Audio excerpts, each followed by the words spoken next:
주시는 말씀 사도행전 2장 13절에서 21절까지의 말씀입니다. 사도행전 2장 13절에서 21절까지의 말씀을 우리 함께 보도록 하겠습니다. 저와 여러분들 한 절씩 교독하도록 하겠습니다. 제가 먼저 13절의 말씀을 읽겠습니다. 또 어떤 이들은 조롱하여 가로되 저희가 새 술에 취하였다 하더라. 베드로가 열한 사도와 같이 서서 소리를 높여 가로되 유대인들과 예루살렘에 사는 모든 사람들아, 이 일을 너희로 알게 할 것이니 내 말에 귀를 기울이라. 때가 제3시니 너희 생각과 같이 사람들이 취한 것이 아니라 이는 곧 선지자 요엘로 말씀하신 것이니 일렀으되 하나님이 가라사대 말세에 내가 내 영으로 모든 육체에게 부어주리니 너희의 자녀들은 예언할 것이요 너희의 젊은이들은 환상을 보고 너희의 늙은이들은 꿈을 꾸리라. 그때 내가 내 영으로 내 남종과 여종들에게 부어주리니 저희가 예언할 것이요 또 내가 위로 하늘에서는 기사와 아래로 땅에서는 징조를 베풀리니 곧 피와 불과 연기로다. 주의 크고 영화로운 날이 이르기 전에 해가 변하여 어두워지고 달이 변하여 피가 되리라. 네, 함께 읽겠습니다. 누구든지 주의 이름을 부르는 자는 구원을 얻으리라 하였느니라. 아멘. 네. 오늘 수요일 일부 예배 나오신 우리 성도님들 환영하고 축복합니다. 우리 곁에 계신 분들하고 함께 인사 나누겠습니다. 주님의 이름으로 사랑합니다. 환영합니다. 축복합니다. 네, 주님의 이름으로 환영하고 사랑하고 축복합니다. 명절 잘 보내셨어요? 명절 음식도 잘 드시고 탈나신 분들은 없으신 것 같아요. 명절 음식들 잘 드셔서 얼굴들이 더 좋으신 것 같아요. 제 얼굴도 좀 좋아진 것 같죠? 네, 명절 잘 보내셔서 또 이렇게 주님의 예배 안에서 이렇게 만나게 되니 너무 반갑고 또 즐겁습니다. 오늘 주시는 하나님의 말씀의 풍성함을 따라서 더욱더 큰 은혜가 우리 곁에 머물길 축복합니다. 오늘 사도행전 말씀을 가지고 함께 은혜 나누려고 합니다. 제가 고등학생 때 처음 이제 신앙생활을 시작을 했습니다. 이제 교회 다닌 지 얼마 되지 않았을 때 그 당시 교회 지휘자님으로 섬기시던 집사님께서 실제로도 직업이 지휘자셨어요. 그래서 이제 교회 내에 있는 학생들을 이렇게 조금 아르바이트식으로 불러서 그 본인이 담당하고 있는 그 악단에서 이렇게 일을 할 수 있는 시간들을 이렇게 주셨습니다. 대전에 카이스트라고 대학교가 있어요. 거기에 있는 지휘도 맡으셨고 또 대전에 아트 오케스트라라고 있는데 거기 이렇게 상임 지휘자로 활동하시면서 저희들이 이렇게 이따금씩 불러주셨는데 이제 클래식 음악을 대중들에게 많이 이렇게 알리려고 유명인들하고 이렇게 협연도 하고 그런 일들을 많이 진행했습니다. 근데 저희들은 그 안에서 무엇을 했냐면 잡무했어요. 이제 연주자들이 앉을 수 있는 의자 이런 거 갖다 놓는 거, 보면대 이런 거 갖다 놓고 뭐 좀 정돈하고 치우고, 그리고 조금 더 이제 그 아르바이트가 조금 더 이제 익숙해졌을 때는 이제 정장 입고 이제 귀빈들이라고 하죠. 이제 먼저 자리를 안내해서 앉을 수 있도록 안내하는 이런 역할들 정도를 했습니다. 근데 이제 고등학생 때 시작했던 그 아르바이트가 군대 전역하고 나서까지도 계속 이어졌어요. 이제 시간이 지나고 이제 조금씩 경험이 쌓이니까 더 이렇게 많은 일들을 맡겨 주시더라고요. 뭐 무대를 세팅하는 일들이던가 아니면 곡에 따라서 조명을 바꾸는 것, 음향을 어떻게 조절하는 이런 것들이 이렇게 맡겨 주시더라고요. 그러던 중에 그 재즈 피아니스트 중에 진보라 씨라고 하는 여성분이 계세요. 근데 그분과 이제 협연을 하게 되었습니다. 근데 저희가 있었던 곳은 대전이고 진보라 씨는 이제 서울에서 이렇게 내려오셔서 같이 협연을 진행을 해야 되는 겁니다. 저녁 7시에 공연을 해야 되니 4시 정도에는 모여서 이제 리허설을 하고 다 세팅이 마무리가 되어야 하는 상황이었어요. 근데 진보라 씨가 좀 늦은 거예요. 근데 이제 그 사이에 오케스트라는 다 리허설이 마쳤어요. 동선도 다 마쳤고 무대 세팅도 다 됐고 카메라 점검까지 이제 다 끝났습니다. 이제 그렇게 모든 리허설이 다 끝나고 났을 때 이제 진보라 씨가 도착을 한 거예요. 이제 오고 나니 본인이 이제 늦었다라는 생각에 이제 마음이 급해서 이제 피아노를 이렇게 세팅을 하기 시작한 거죠. 근데 자꾸 이제 의아한 표정을 짓는 거예요. 뭐가 잘못됐다라는 표정을 계속 지어서 이제 알아보니 자기 소리가 마음에 들지 않는 거예요. 피아노 소리가 마음에 들지 않아서 처음에는 피아노를 교체해 달라고 하더라고요. 근데 그 시간에 피아노를 어떻게 섭외해서 교체할 수 있을 만한 시간이 안 됐습니다. 그러니 다음에 요구한 것이 그러면은 양쪽으로 이렇게 모니터를 놔달라는 거예요. 내 소리를 내가 조금 더 명확하게 들을 수 있게 모니터를 놔달라는 거예요. 그런데 이 모든 무대 진행을 담당하는 단장님께서는 시간상으로 그게 되지 않는다. 그리고 이미 오케스트라는 세팅이 맞췄는데 여기에 모니터를 설치하고 나면 음악적인 그 세팅을 다시 해야 되니 지금 시간으로는 이게 불가능하다. 이렇게 이야기를 하는 겁니다.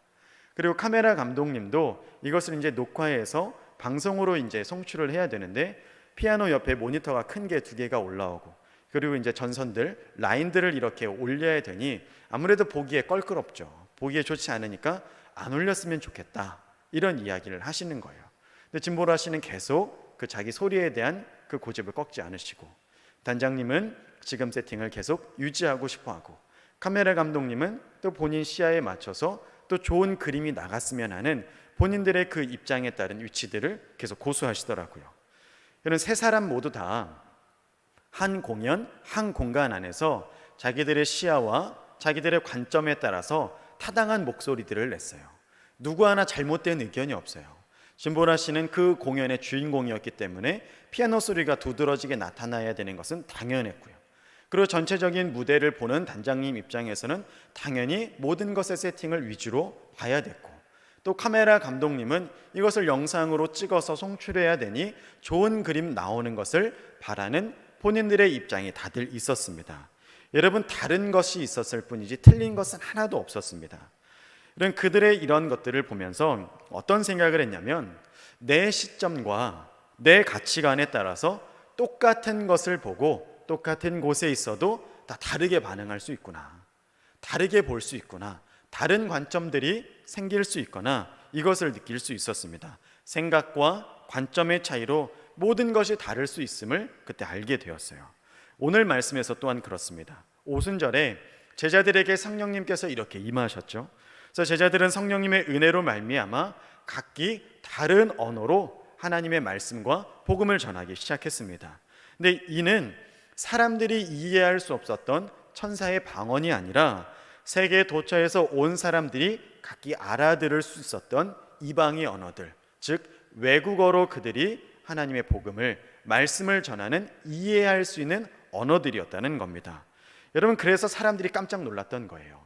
이것이 그냥 내뱉는 소리가 아니라 모두가 다 이해할 수 있을 만한 외국어로 하나님의 말씀을 전했다는 사실. 왜냐하면 그들은 학업과는 거리가 먼 자들이지 않습니까? 예수님을 따랐던 대다수의 제자들 그리고 마가의 다락방 성령의 강림 그 사건에 있었던 제자들은 유식함과는 거리가 먼 제자들이 대부분이었어요. 공부 학업과 먼 제자들이 외국어로 그들의 언어로 말씀을 전하니 사람들이 놀라지 않을 수 없었던 것이죠. 그래서 사람들이 어떻게 그 제자들을 비난한 겁니까? 이해할 수 없다. 있을 수 없는 일이다. 이는 저 사람들이 술 취한 것이 분명하다. 이렇게 조롱하기 시작한 겁니다. 여러분 저는 여기서 한 가지 의문점이 들었어요. 사람들이 조롱할 때 왜 제자들 보고 하필이면 술 취했다라고 했을까요? 저 사람들이 정신이 이상해졌어. 아니면 저 사람들이 어떻게 됐어. 이런 표현들이 아니라 꼭 집어서 뭐라고 얘기합니까? 저 사람들 술 취했어. 이렇게 이야기하는 거죠. 무식한 어부들, 제자들이 갑자기 외국어로 말하는 것과 술 취한 것과 무슨 상관관계가 있기에 그들이 술 취했다라고 이들이 이렇게 조롱을 했을까요? 우리 성도님들 아무래도 명절이 있었다 보니 가족들 중에 덜어 술 취한 분들 계셨어요? 혹시 계셨을 수도 있었을 것 같아요. 그래서 술 취한 이들 보는 거 사실 어렵지 않죠. 주변에서 술 취한 사람들 보는 게 어렵지 않으실 거예요. 시내 중심지 거리에만 나가도 얼마든지 우리 술 취한 사람들 볼 수 있지 않습니까? 우리나라 문화권 안에서 술 취해서 주사를 부리는 사람들 정말 쉽게 볼 수 있는 것 같습니다. 근데 여러분 주사의 방법 중에 외국어로 주사 부리는 분들 보신 적 있으세요? 저는 없어요. 외국어로 알아들을 수 있게 유창하게 주사를 부리는 사람을 저는 본 적이 없습니다. 근데 사람들이 제자들이 술에 취했다고 비웃다는 것은 그들의 관점과 그들의 시선이 어디 있다는 거예요? 그들의 관점과 그들의 시선이 술에 있었다는 거예요. 본인들이 술꾼이었던과 그들의 주된 관심사가 술이었기 때문에 정확하게 판단하기 어려운 그 상황에서 가장 먼저 내놓은 답이 무엇입니까? 술 취했다라는 거예요. 마음속에 가장 많이 들어있는 것, 자신들이 술꾼이었기 때문에 모든 것이 술꾼의 관점으로 그렇게 가장 우선적으로 판단하게 된 것이죠. 그들이 만약 술과 무관한 사람들이었다면 성령의 충만한 가운데 각기 다른 언어로 말하는 제자들을 하필 술에 취한 것으로 단정짓지는 않았을 것입니다. 우리 조롱에 대한 말씀을 한 번 더 자세히 살펴보고자 합니다. 우리 오늘 읽은 말씀 2장 13절의 말씀을 함께 읽어보도록 하겠습니다. 함께 읽겠습니다. 또 어떤 이들은 조롱하여 가로되 저희가 새 술이 취하였다 하더라. 아멘. 사람들이 제자들을 조롱하고 비난할 때 술에 취하였다라고 조롱하는 것에 더해서 무엇라고 표현하면 새 술에 취하였다라고 이렇게 이야기를 해요. 비웃음의 구체적인 이유를 들고 있는 것인데 술도 그냥 술이 아니라 새 술에 취하였다 이렇게 말씀하고 있는 거죠. 여러분, 이유는 술 취한 사람들에게 나타나는 공통적인 현상을 보면 알 수 있습니다. 사람이 술에 취하게 되면 가장 먼저 어떤 반응이 일어나죠? 모르시죠? 술 드셔본 적이 없으시니까. 그래서 제가 책에서 본 걸 읽어드릴게요. 저도 취해본 적이 없어서 잘 모르겠어요. 이런 술을 취하면 먼저 의식이 흐려지죠. 그 정상적인 사고와 판단이 불가능해집니다. 그래서 말에 조리가 없고 평소에 비해 훨씬 말을 많이 함에도 불구하고 앞뒤말이 엇갈리고 조리에 맞지 않고 횡설수설하게 되는 경우가 많죠. 그리고 술 취한 사람의 말을 고지고대로 들을 수 없는 것도, 믿을 수 없는 것도 다 이러한 이유 때문에 그렇습니다. 또한 자세가 흐트러지죠. 몸을 가누지 못하고 걸음 또한 제대로 걷지 못하는 경우들도 생기게 됩니다. 그리고 무례하기도 하고 타인에 대한 예의를 상실해 버리기도 합니다. 그 어떤 것에도 안중이 없게 되고 이런 모습들이 술을 취한 사람들의 대표적인 모습이라고 할 수 있겠죠. 혹 나는 술에 취해도 이런 모습이 드러나지 않는다 이러신 분들 없으시겠죠? 어느 문화권이나 술에 취한다라는 것은 이러한 특징들을 다 거의 가지고 있기 때문에 그렇습니다. 이런 술 취한 표현들이 이렇게 나타나는데 누가 보더라도 일반적인 상태는 아니죠. 누가 보더라도 저 사람 조금 뭔가 이상한데 이런 모습이 나타나는 겁니다. 따라서 2000년 전에 오순절날 제자들을 조롱하던 이 자들이 제자들을 가르쳐 술 취했다라는 이 표현에 그냥 술 취했다라고 하지 않고 새 술에 취했다라고 표현한 것이 이에 있습니다. 저들의 모습이 분명히 무언가 다르고 분명히 이상한 것 같은데 술 취한 것과는 거리가 먼 거예요. 저들이 횡설수설하지 않아요. 저들의 모습이 흐트러지지 않아요.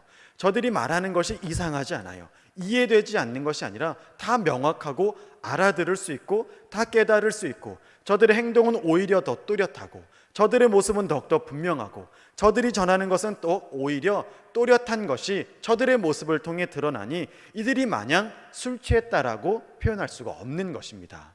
그래서 이 사람들이 새 술에 취했다라고 이야기하게 된 것이죠. 새 술에 취했다라는 것은 이런 의미를 갖습니다. 새 술로 번역된 헬라어가 어떤 단어냐면 글류코스라고 하는 단어를 써요. 이것은 그저 달콤하다라는 뜻이에요. 새 술이 달콤하다 이런 뜻입니다.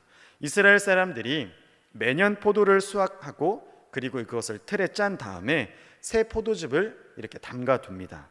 그리고 1년이 지난 후 다음에 이것을 개봉하면 그 어떤 것과도 비교할 수 없는 향기로운 달콤한 감미로운 새술, 새 포도주가 이렇게 되는 것이죠.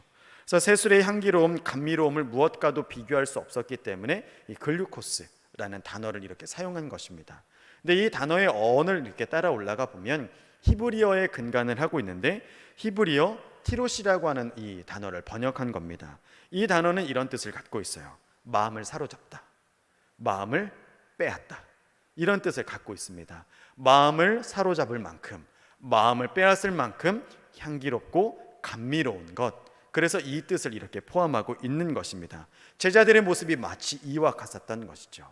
그들의 모습이 술 취한 것 같긴 한데 술 취한 사람들의 모습은 드러나지 않고 우리들의 마음을 빼앗고 사람들의 마음을 빼앗는 것 같은 그런 모습이 이 안에서 드러났다라는 겁니다. 이런 의미를 사용해서 사람들이 제자들을 이렇게 비웃고 있었던 겁니다. 제자들의 언행을 볼 때 뭔가 분명히 다른데, 뭔가 이상한 것 같은데 술 취한 것 같지는 않은 이런 모습을 발견했다는 거죠. 실체를 정확하게 알 수 없어서 이런 모습으로 제자들을 조롱한 것입니다.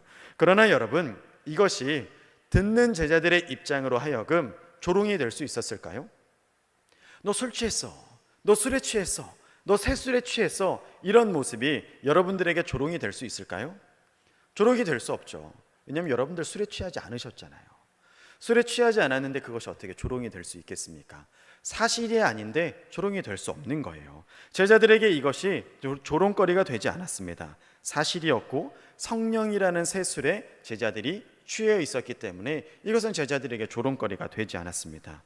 비웃음을 던지는 사람들조차도 도저히 부정할 수 없는 제자들의 이 긍정적인 변화, 이를 인정할 수밖에 없었던 것이죠. 성령의 역사하심에 따른 이 제자들의 변화와 사람들의 조롱을 보면서 한 가지 깨달을 수 있는 교훈이 있습니다. 성령의 충만함은 우리 가까이에서 우리를 잘 알고 있는 그런 우리를 좋아하는 같은 그리스도인들 안에서 확인되는 게 아니라는 거죠. 오히려 예배당을 나가서 주님을 부정하고 그리스도인들을 조롱하는 자들이 보기에도 저 사람들 뭔가 다른데, 저 사람들 술에 취한 것 같은데 그냥 술 취한 것 같진 않고 무언가 저들 안에 새로운 변화가 있는 것 같은데 하는 인정되는 것, 그리고 변화된 삶으로 살아갈 수밖에 없는 그런 모습을 통해 그리스도인됨을, 성령을 받았음을, 충만함을 우리가 그렇게 인정받을 수 있다는 겁니다. 사랑하는 성도님들, 우리가 성령에 충만한지, 우리가 성령의 내주하심으로 살고 있는지를 깨달을 수 있는 아주 좋은 방법이 있어요. 그것은 무엇이냐면 다른 이들이 나를 공격할 때 내가 어떤 반응을 보이느냐예요. 내가 성령의 충만하심을 따라 이것을 영적 전쟁으로 선포하고 영적 전쟁 안에서 그것을 능히 이겨내고자 하는 마음이 있는지, 아니면 인간적인 마음에 따른 감정적인 변화로 그것을 그렇게 동일하게 반응하려고 하는지를 보면 내가 어느 쪽에, 어느 관점에, 어느 시선에 머물고 있는 사람인지를 정확하게 판단할 수 있습니다. 여러분, 우리를 속이는 것은 아주 간단해요. 합리적인 생각, 이성적인 판단, 그리고 맞다라고 생각하는 것, 그것이 우리를 억누를 때가 얼마나 많이 있습니까?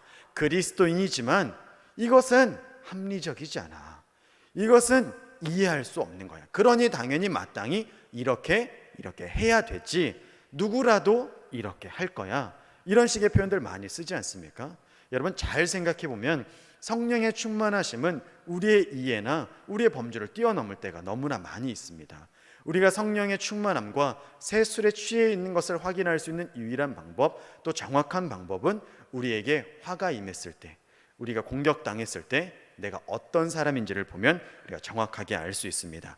또 성령의 충만함을 확인할 수 있는 방법은 이러한 사람들의 공격과 조롱에 앞서서 어떤 반응을 보이느냐에 베드로가 보인 반응을 주목하시기 바랍니다. 베드로는 어떤 반응을 보이냐면, 내가 이와 같은 것은 술 취한 것이 아니라 성령을 받았기 때문이라는 것을 요엘서 2장을 통해서 그가 증언하고 있어요. 오늘 우리가 읽은 말씀을 베드로가 바로 요엘서 2장을 인용해서 한 말씀입니다. 그래서 베드로의 주된 관점이 의학이었다면 자신의 술 취하지 않음을 의학적으로 풀어서 이야기하려고 했겠죠. 아니면 베드로의 관점이 문학이었다면 문학적으로 이것을 이야기했겠죠. 베드로가 운동하는 사람이었다면 신체 능력으로 그것을 증명하려고 했겠죠. 그러나 베드로는 사람들의 비웃음에 한치의 지체도 없이 어떻게 이야기합니까? 말씀으로 그것을 대변해요. 그것은 무슨 뜻입니까? 베드로가 말씀에 언제나 충만한 사람이었다는 것을 이렇게 깨달을 수 있는 겁니다. 십자가 사건으로부터 도망하여 부활 승천을 목격하고 성령을 체험한 베드로의 주된 관점은 이제 어디에 있습니까? 성령 안에 있는 거예요. 말씀 안에 있는 거예요. 2000년이 지난 무식한 갈릴리 어부에 지나지 않았던 이 베드로의 신앙을 존경할 수 있는 이유가 바로 여기에 있는 것입니다. 만약 베드로가 하나님 말씀에 무관한 사람이었다면 2000년이라는 시차를 둔 베드로와 우리 사이에 그 어떤 연결고리도 없었을 것입니다. 여러분, 그러니 베드로의 선포가, 베드로가 지금 우리에게 주어지는 이 말씀이 얼마나 큰 교훈을 줍니까? 우리 그 뒤에 이어지는 말씀을 통해 베드로의 선포를 한번 확인해 보도록 하겠습니다. 22절, 24절의 말씀 함께 읽어보도록 하겠습니다.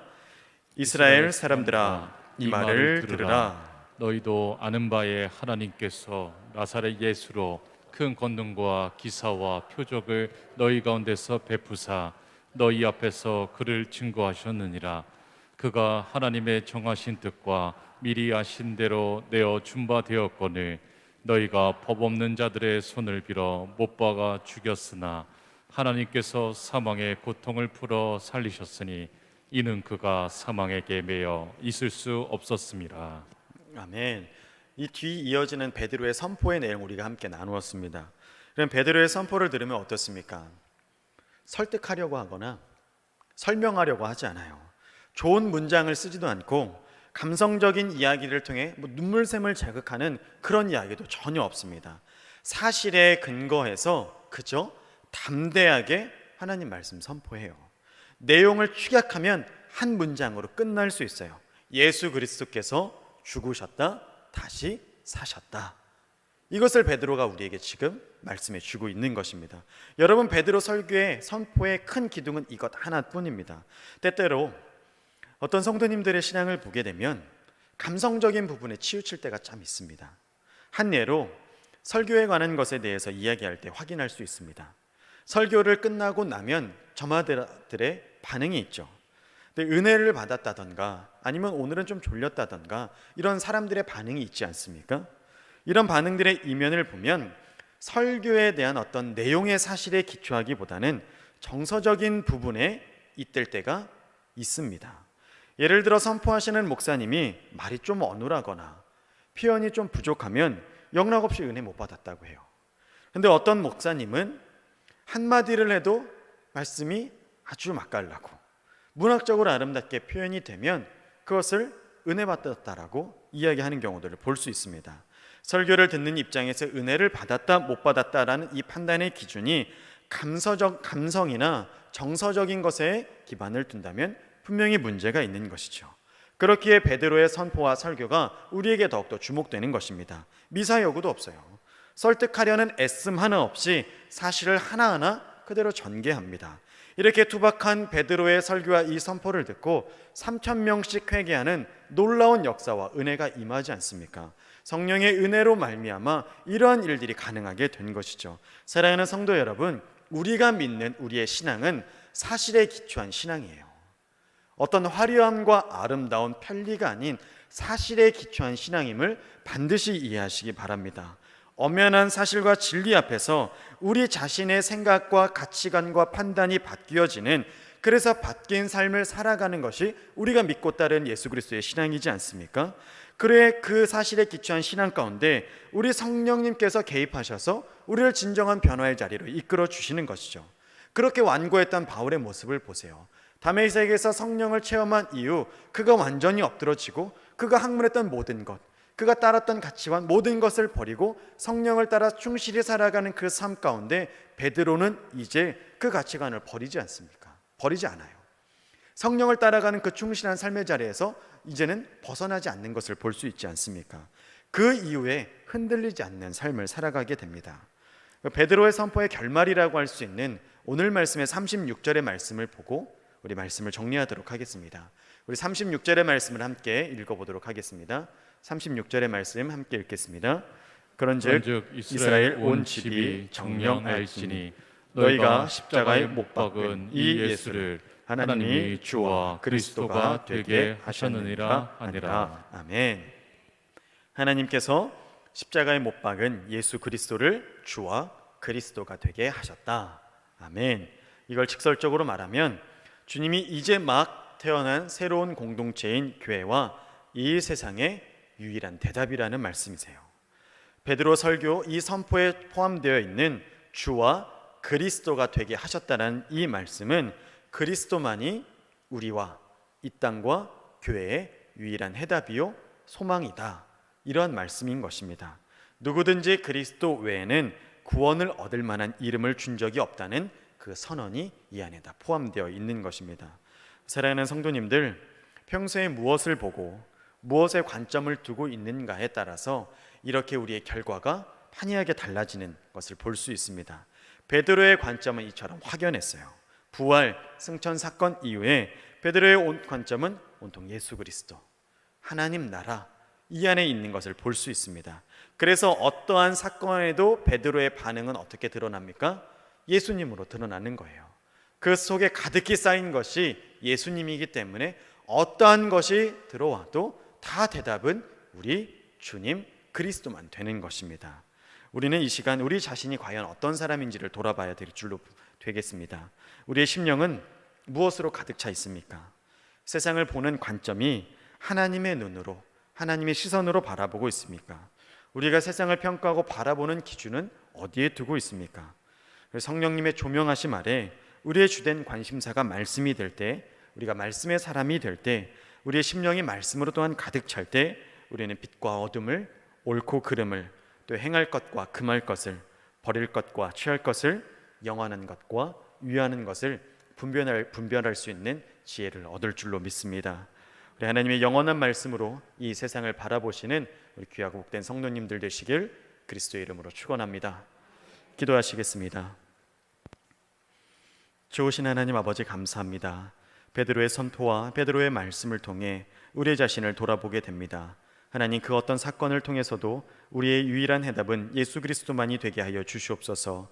우리가 성령으로 가득 차게 하시고 말씀으로 가득 차게 하시고 하나님의 말씀으로 세상을 보게 하시고 하나님의 진리로 세상을 판단하게 하여 주시어서 우리가 온전히 말씀으로 성령으로 가득 찬 인생을 살아갈 수 있도록 인도하여 주시옵소서. 그리하여서 우리의 입술의 고백이, 우리의 삶의 대답이 온전히 그리스도만을 향할 수 있는 귀하고 복된 성도들 다 될 수 있도록 함께하여 주시옵소서. 오늘도 주님께서 우리를 불러주시고 우리를 택하여 주시고 구원의 백성의 자리로 앉혀주셨사오니 구원받은 백성들의 삶을 살아가게 하여 주옵시고 성령 받은 자들로서, 말씀을 받는 자들로서 살아갈 수 있는 은혜를 덧입혀 주시옵소서. 오늘 주님 앞에 이렇게 나와왔습니다. 우리 심령 가운데 주님 언제나 채워주옵시고 은혜를 덧입혀 주시옵소서. 주님께 받은 은혜와 사랑이 있어 주님 앞에 올려드리는 우리의 헌신과 감사를 기뻐 받아 주시옵소서. 주님께 드리는 이 11조의 예물과 감사의 예물과 각종 사역을 후원하여 드리는 예물, 또한 일천번제로 드려지는 이 손길들 위해 언제나 함께하여 주시옵소서. 주님께서 채우시는 놀라운 은혜를 덧입혀 주옵시고 모든 것이 주님으로부터 왔사오니 주님께 드림에 있어 우리의 손에 넉넉함을 드려지게 하여 주시옵소서. 오늘도 말씀 주시고 은혜 주심에 감사드립니다. 우리 구주 예수님의 이름으로 기도드립니다. 아멘.